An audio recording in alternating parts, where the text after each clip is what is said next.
Venezuela cesen los atropellos ¿a qué? A los derechos humanos. A los derechos humanos. Condenaba a los derechos humanos. Exactamente. Bueno, el informe de la ONU a cargo de Michelle Bachelet, que no puede ser acusada de una dirigente de derecha, ni mucho menos, todo lo contrario. Bueno, ese informe que salió en septiembre del año pasado, Paulino, hablaba de 2.000 asesinatos en el año 2020, en los primeros 8 meses del 2020, 2.000 asesinatos, hablaba de golpizas, de asfixias, de reclusiones, de violencia de género, de abusos sexuales, de cortes, de mutilaciones, de descargas eléctricas, de torturas psicológicas, de uso de drogas para impulsar una confesión. Digo, ¿escuchan lo que estoy diciendo? Todo eso lo dijo el informe de la ONU. Y hoy la Argentina, como bien decía Sabrina... una serie de Netflix, te digo. Bueno, claro. Lo trae a eso. Hoy la Argentina deja el Grupo de Lima, que justamente condenaba todo esto, justo un 24 de marzo. Da esa casualidad, ¿no?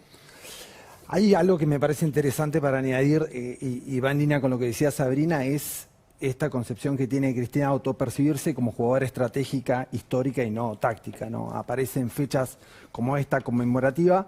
Y una segunda lectura que me parece también que obviamente duele, que en un día donde hay un concepto que nos une a todos los argentinos, como es el nunca más, apostar de nuevo a las fronteras, apostar de nuevo al juego entre enemigos, no entre adversarios, apostar de nuevo al juego totalizante, no relativo, que es la democracia. Me parece que en ese juego Cristina sigue apostando a un juego que, como vemos también el presidente en las sesiones, cuando inauguró las sesiones legislativas de este año, también apostó a ese juego dicotómico. Porque entramos en la fase electoral, en la fase agonal de la discusión política y nos olvidamos de lo arquitectónico y en el medio está el futuro y las preocupaciones de 45 millones de argentinos que no estamos pensando en la próxima elección. Lo que pasa es que ahí yo creo que se desnuda la principal contradicción en la que estamos, que es que le sienta bien al círculo rojo, al poder, a los empresarios, a muchos dueños de medios, etcétera, lo que hay. Porque todos más o menos toman un poquito de esa teta llamada Estado, que es de todos pero es de nadie, y mientras estés cerca y mientras vos estés salvado, si da rating las chiquitas buscadas, las ponemos. Al otro día nos olvidamos. Hay un sinfín, miles de nenitas como M. Hay miles de buscados todo el tiempo. La pobreza está ahí. Era menos del 10% hace 35 años. Hoy está en el 50%. Estructuralmente, más de 1 de cada 4 argentinos en los últimos 30 años fue pobre. Significa que muchos no comieron. Están fuera del sistema educativo, están profundamente desiguales, no tienen conectividad. Sí. Esas brechas las hemos ampliado. Pero hay un sector que le sienta bien. Y por ahí la chiquita de 18 años vacunada, la becaria en Avellaneda, no se enrostra todo eso.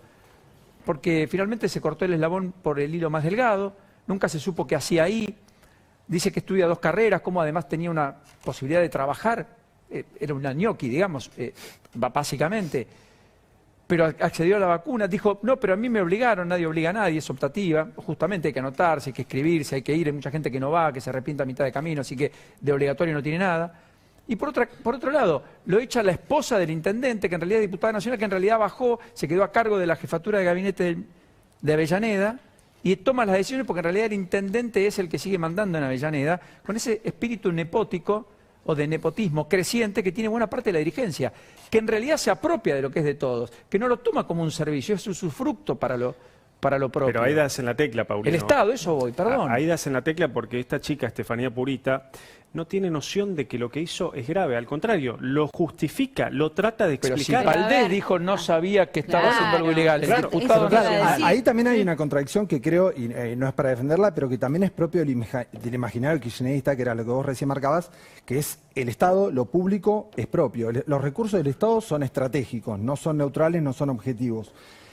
Todo lo que es el kirchnerismo entiende al Estado como una caja de herramientas de poder para hacer política. Bueno, esta militante kirchnerista también lo entendió de la misma manera, pero al igual que Ginés, la reprimenda termina siendo, la echamos, la corremos. O sea, el kirchnerismo por un lado entiende al Estado como algo subjetivo, como algo propio para hacer política, pero al momento que se vienen las crisis, como el vacunatorio VIP, como este caso, lo corren. Claro, pero el tema en este caso de la chica, o sea, como decía Paulino, fueron por el hilo más delgado, porque en realidad ¿Quién es el que mandó a vacunar a esa chica? ¿Quién es el que dio la orden de la que la vacunen? Porque ella tiene 18 años. No. Bueno, sí, ya piensa, obviamente, pero y más si está estudiando dos carreras. Si Berbisky no reconocía que había ido al Ministerio de Salud, nadie sabía. Iba a decir eso. Creo que acá hay dos cuestiones y que me parece esto en las redes. El 24 de marzo me parece que también contextualiza para poder pensar estas cuestiones a más largo plazo en nuestra historia. ¿Por qué? Porque me parece que la Argentina da cotidianamente muestras de ser un país que no resuelve sus problemas, ¿no? Seguimos manteniéndolos.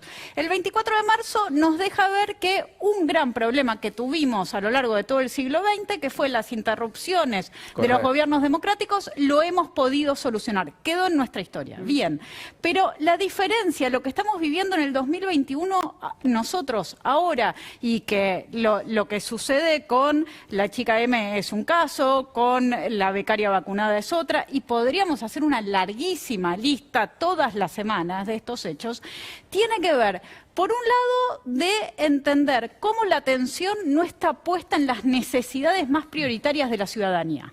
Y acá hablo sobre todo de la clase política.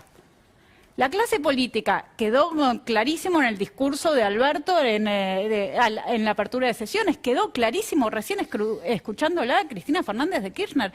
No están pensando en lo que nos preocupa Sabrina, a la mayoría de los ciudadanos. Permitime una interrupción. Yo hoy veía una encuesta que marcaba que el 66% de los jóvenes, 66% de los jóvenes menores a 35 años se quiere ir del país. Exacto, a eso iba. Digo, te lo resumo porque es parte de lo que vos estás hablando. Sí. Es un país que no tiene futuro. Exacto. Si los jóvenes están emigrando. Lo decía ayer la jueza cuando vino, que tuvo que despedir a su hijo también, de 24 años que se fue. Y más de uno, la verdad, yo más de una vez lo he pensado. O sea, no me voy porque ya soy grande, no soy kamikaze. Digo este dato también porque me involucra en lo personal. Yo tengo 36, estoy ahí, y lo veo en amigos que tienen esta edad, que realmente si tuvieran la posibilidad de irse, se van porque no ven futuro. Pero hay una gran pregunta, perdón, que es ¿cuándo se jodió la Argentina? ¿No? Encanta repreguntar esto. Pero no nos vamos a poner de acuerdo. Yo lo que veo, sin ir a nuestra historia para tratar de responderla, es que nosotros ahora estamos en una situación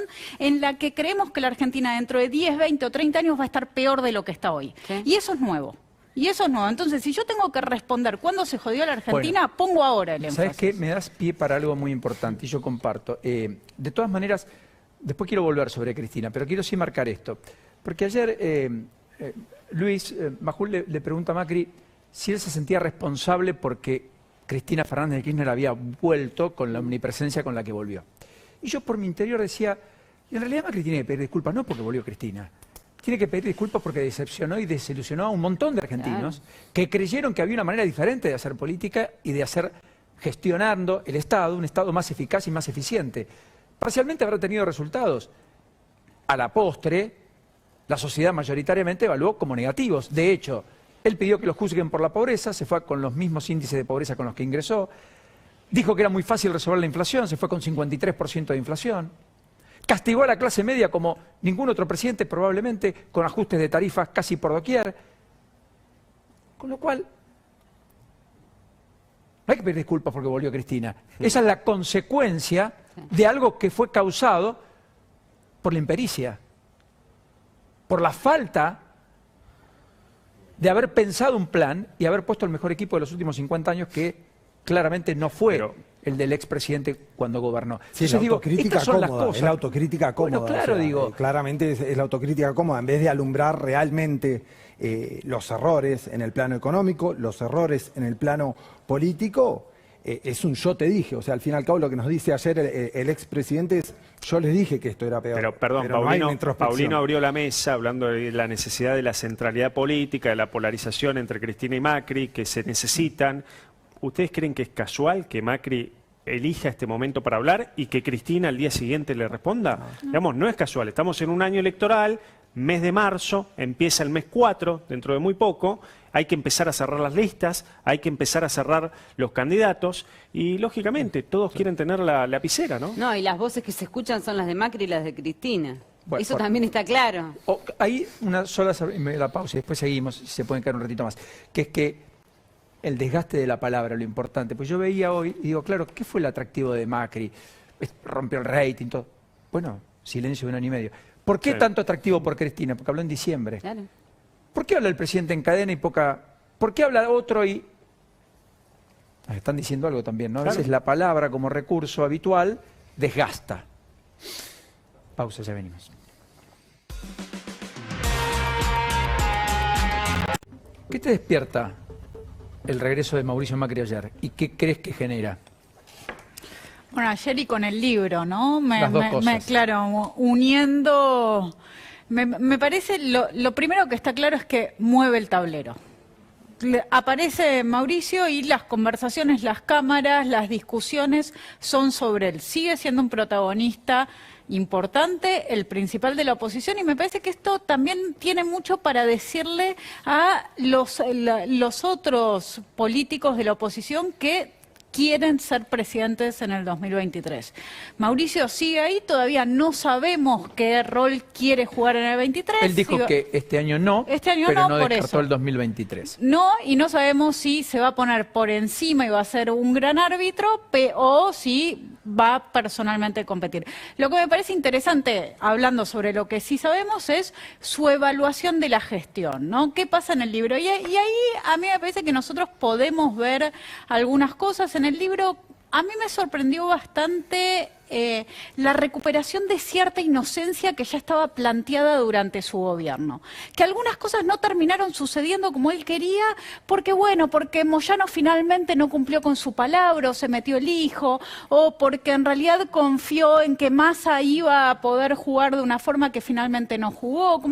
Me llama mucho la atención, porque en general cuando uno actúa de forma naif y se equivoca, después aprende y hace cierta autocrítica hacia eso. Yo lo que veo en el Macri que reapareció es que tiene lo mejor que tenía Macri, pero también tiene lo peor que tenía Macri. Yo no lo veo demasiado cambiado. Y me parece que ahí sí, si él piensa jugar un papel en el 2023, va a tener que hacer apuestas nuevas. Porque, está muy bien, porque vos marcás que es como una especie de déjà vu lo que viste anoche. Sí. Parcialmente. Sí, nada me sorprendió tanto. Claro, y lo de Cristina de hoy también, exactamente igual. Lo mismo, coincidimos vos. Sí, totalmente de acuerdo. Es una especie de déjà vu con la puesta en escena, con la misma folclore, con la misma Cristina. Parece un loop que se va repitiendo el mismo juego, pero también agregar un poco esto de este posibilismo que vuelve a tener, ¿no? Mauricio Macri, de las condiciones de la Argentina son estas, y esto que sí, y cuando decía lo de Cristina como jugadora estratégica, Cristina tiene a veces la capacidad de mirar por la cerradura de la coyuntura como el 2019 y crearte otro escenario. Bueno, Macri a veces, y creo que en la entrevista de anoche fue lo mismo, estas son las condiciones objetivas y esto es lo que se puede hacer en este país. Me parece que eso le falta todavía de liderazgo político, de crear poder donde no lo hay. Me parece eso Cristina sí lo tiene y Macri no. Gracias a ambos. Enorme placer, ¿eh? Y disculpen por haberlos retenido más de la cuenta. Sabrán comprender. Bueno, en un ratito de qué hablamos, Lourdes, dame los títulos. Vamos a hablar de todo un poco, porque pese al feriado también hay información judicial. Paulino, vamos a hablar de José López, ¿te acordás? El secretario de Obra Pública, que el día del cumpleaños de Javi Lanari, el 14 de junio, pero del año 2016...